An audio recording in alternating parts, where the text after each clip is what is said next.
Okay guys, ito na yung e-bike na chinek natin. Nagpa-check up sa atin. Okay, part 2 na to guys, no? Okay, konting pasilip lang muna sa e-bike natin. Okay. Ayan na yung e-bike guys. Sama nga pala natin si Kuya Balong dito sa ano na to, gawaan na to. Kaysa, ang umpisahan pala namin dito is yung harapan lang muna. Okay.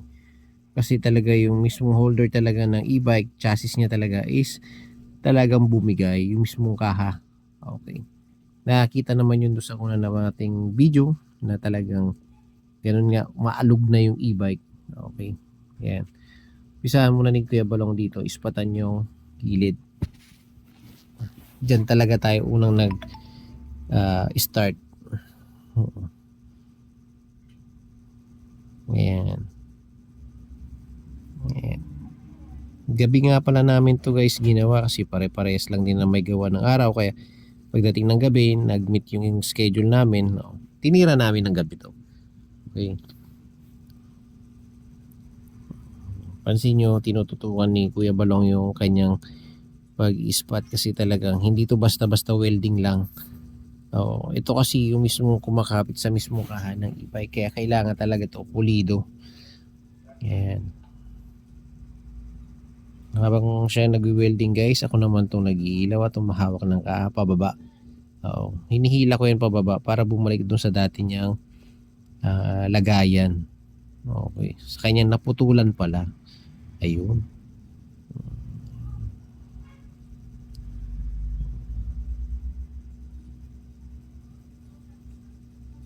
Hindi yan basta-basta ispat ng ispat.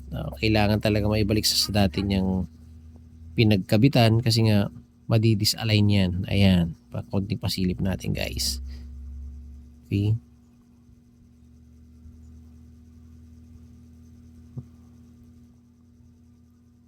Ngayon, sa mga punto na yan, ayan naman, yung mismong gitna. Kasi may dalawang putol din yung gitna na yan. Kaya, pinagpaplanuhan namin ni Kuya nyo Balong kung paano ang tamang diskarte, kung paano pagdudugtungin uli yung dalawa. Okay.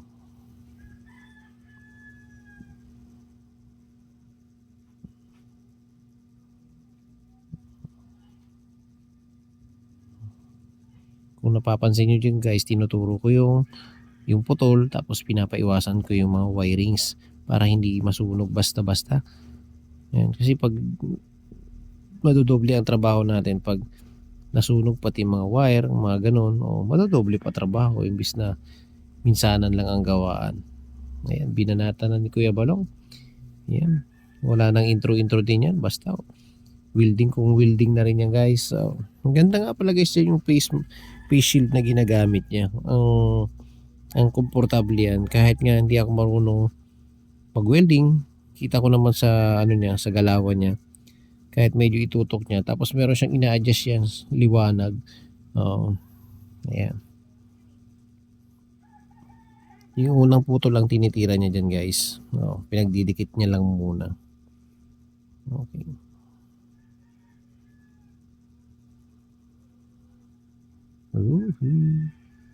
Sige lang guys. Ayan. Pagpasensya nyo na guys. Mahaba talaga tong video na to dahil nga sa ganito. Weldingan talaga. Talagang pinakita ko talaga sa inyo lahat yung totoong nangyari kung paano namin ginawa. Paano namin naibalik sa dating ayos itong e-bike na to. Wala din tong preno guys. Kung maalala nyo yung una kong pinakita, diba? Nag-stack up na yung preno niya. Okay. Kinain na rin ng kalawang yung mga nuts niya.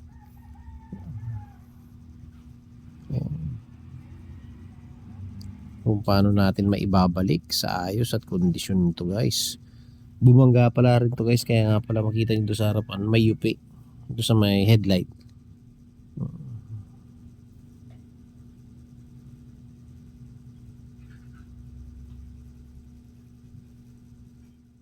Ayan, checking na naman tayo dito guys. Hindi kasi pwedeng biglaan to eh. Kaya kailangan plano talaga kung paano mo pagdidikitin yung mga naputol.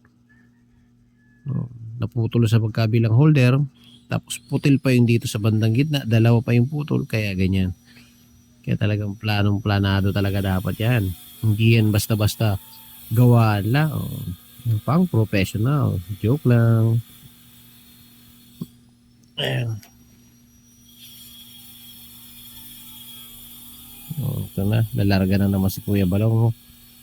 Tinira niya, dito tinira niya na muna pala yung gilid para pumantay na sa kabila. Parehas na inispatan niya rin lang yan.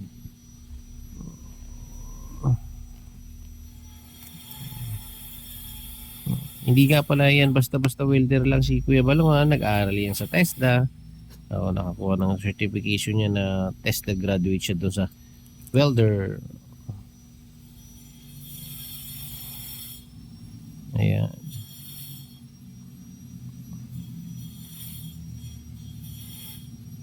Ayan guys. Hindi ako pagpasensya nyo na guys, hindi ako masyadong makapagsalita kasi tinititigan ko rin talaga dyan yung e-bike.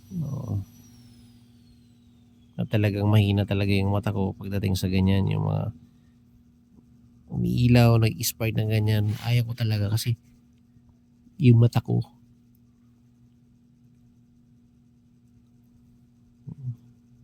Pero pagdating naman sa wiring, sa hati kami nagawa yan. Sa kanya ang welding, sa akin ang wiring, sa akin ang diskarte, lahat. Hati kami nagawa.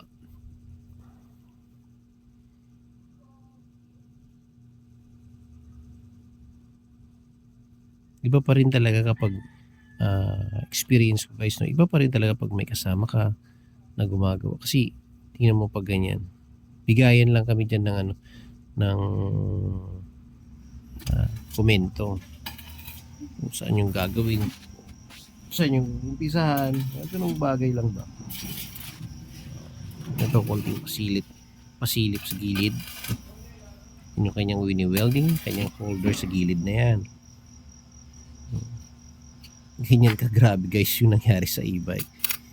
Biruin mo, ang laki niyan, tapos hindi ka basta-basta magpipreno sa lubak-lubak, talagang magiging ganyan pinalabas ang putol-putol talaga. Yan, tuloy-tuloy lang ang welding natin dyan guys.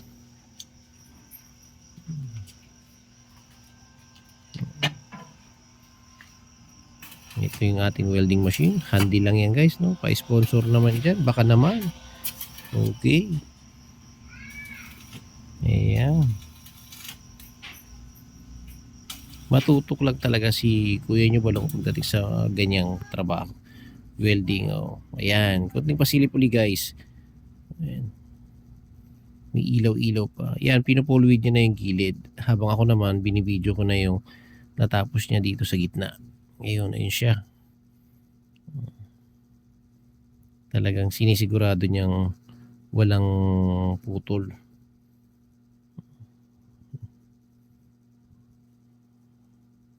Ayan, yan nga pala si Stephanie ngayon. Nahihiya siyang umarap sa camera. Kasama namin siyang gumagawa yan. Pag walang pasok, sumasama siya.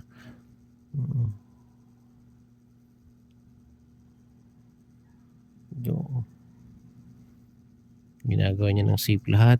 Okay, pinupulwid niya na yung dating, yung kaninang ispatan niyang nauna, pinupulwid niya na ngayon.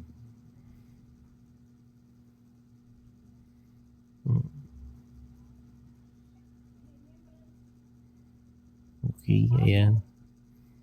Ayan, dino-double check ni Kuya Balong kung talagang dumikit talaga lahat. Ganyan siya kapulido gumawa si Kuya Balong. Ayan, tsura ng e-bike ko. Di pa naibalik ang mga gamit. Ito yung kanyang headlight. Buti nga hindi nabasag yan, no? Bumangga. UP lang talaga yung bakal. Kaya yung tatry natin ibalik. Maisalpak natin maayos yung headlight niya. Ayaw. Ganda ng pagkakaga-welding naman yan. Dikit na dikit. Ayan. Sa gilid naman. Kaya masasabi ko sulit tong e-bike na to. Kasi talagang kita mo naman, bumali ang kaha. Yung sa kabila din. Nilagyan din natin yan guys ng extra bakal pa para mas lalong tumibay. Pandoble ba?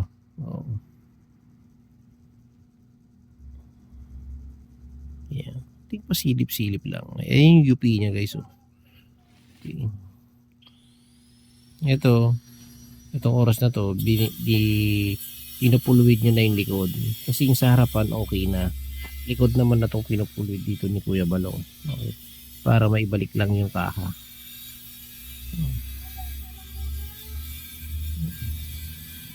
Ang ano kasi niyan guys, ang issue niyan dyan, kaya ba daming pinira yan, nakita ko. Kasi pag umubo ka pa lang, gumagalaw ng buong kaha talaga eh. Hindi mo nahahawakan talaga, kusa nang gumagalaw. Kaya talagang nag-decision kami, welding talaga, putol talaga. At di naman tayo nagkamali sa pagkaka-estimate dyan. Tama talaga ako nung pagkakatingin, bali talaga yung mga bakal niya. Pasensya guys ha, may nagtatrabaho din dito sa kabilang bahay. Kaya medyo maingay yung kanilang grinder. Okay.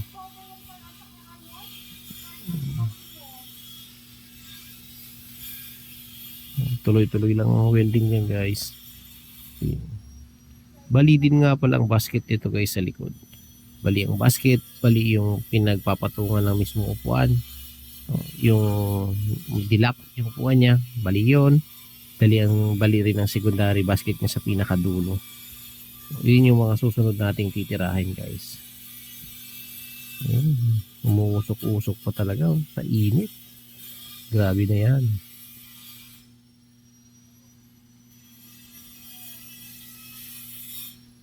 Palalamigid ng konti. Ito yung sinasabi ko guys, bali yung likod.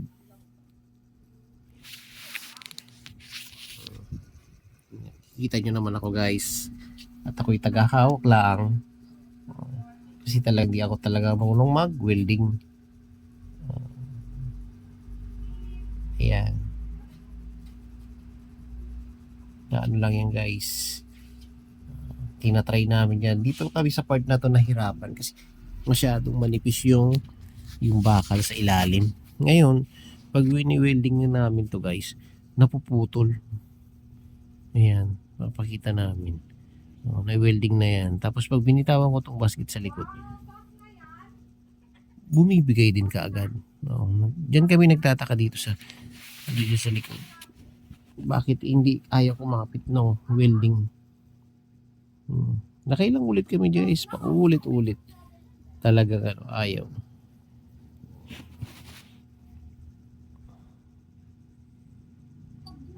Pinagtyaga-tyaga lang din talaga ang buhay ng mekaniko. Kasi kung hindi mo pagtsatsagaan yan, hindi mo matatapos ang isang project mo.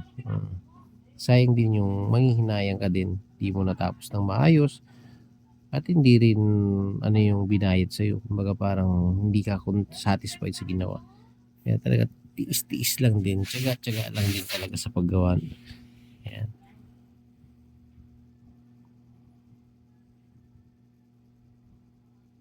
Guys, tuloy-tuloy lang sa welding dyan guys.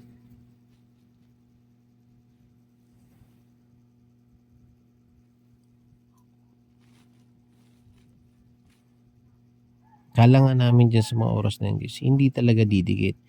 Okay. Kasi talagang nilipat-lipat namin yan eh. Ang bakal din siya. Pero bakit pag wini-welding na, hindi ko makapit yung welding rod na dumidikit tapos biglang pag binitawan mo lang tong basket sa likod, bumibigay ka agad. Comment down below nga kung ano yun guys, kung na-experience nyo na ba yun na mag-welding kayo tapos biglang hindi naman pala kakapit. Ganun lang. Ayan. Diyan lang kami sa part na yan talaga sobrang nahirapan. Oo. Ngayon ko lang kung anong gagawin ni Kuya nyo Balong dyan. Ayan, yung basket dyan gumagalaw pa yan. Kung ano yung diskarte niya dyan na gagawin.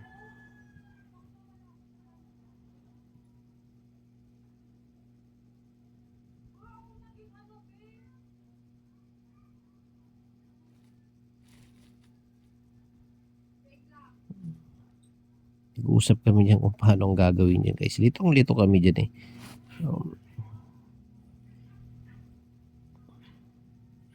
Kung hindi ko nga pala namin to matapos tong e-bike na to guys doon sa part 3 nyo na panoorin yung finished product nito guys. Okay. Kasi dito, hirap na rin kami talaga dito eh. Kung paano namin didiskartehan tong basket na to. May part 3 pa to guys. Ayan. Ayan. Isa pa. Isa pang try. Kaya ay sa mga may e-bike dyan, kaunting alaga naman. Mga para hindi mangyari ang mga ganito sa e-bike nyo. Okay. Puro welding buo.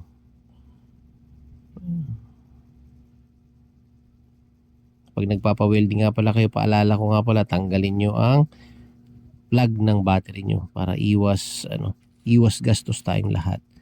Okay. Yan. Wala na kayo bang tatanggalin, plug lang ng battery.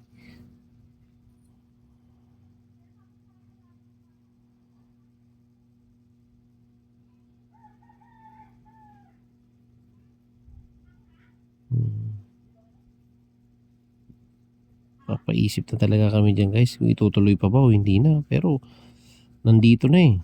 Yan nga yung lagi kong sinasabi, nandito na yun. Oh. Yan. Kunting pinagplaplanuhan pa namin yan. Makukuha at makukuha din namin yan guys. Ito, naibalik ko na yung harapan habang ginagawa niya yung likod. Didiskartehan niya mag-isa. Diniskartehan ko na rin tong ilaw sa harapan. Naikabit na rin. Okay. Hindi man ganun ka perfect, pero naibalik natin yung ilaw sa mismo lagayan niya. Okay. Naibalik natin sa dating ayos. Yun nga lang, may konting problema. Ayun. Ayan na. Silip-silip sa paglagay ng tornilyo. Okay. Ayan, si Bulong, nilagay niya na ng bracket yan sa mga time na yan. Nilagay niya sa bracket sa labas. Okay. Kasi hindi ma-welding sa ilalim, kaya nilagay niyang discarte niya, nilagay niya ng bracket sa labas. Okay, para dyan na lang mismo Okay guys, abangan nyo guys yung part 3 nito guys, na ito yung part matatapos na yung e-bike. Okay. Ito guys, puro welding lang talaga kami dito guys. Pinakita lang namin kung ano yung mga nangyari, ano yung mga sira, tapos talagang kung paano namin binuo ulit yung e-bike. Ayan. Ito yung harapan niya guys, hindi pa nalinisan yan, no? Okay. Hindi ganoon ka-perfect. Ayan lang yung tama sa harapan. Yung yupi, bumangga kasi yan. Kaya may yupi. Pero yung headlight na ibalik ng maayos. Ayan. Kahit gabi si Stephanie talagang todo suporta sa amin. Okay, kasama namin siya dyan. Gabing-gabi na rin yan guys.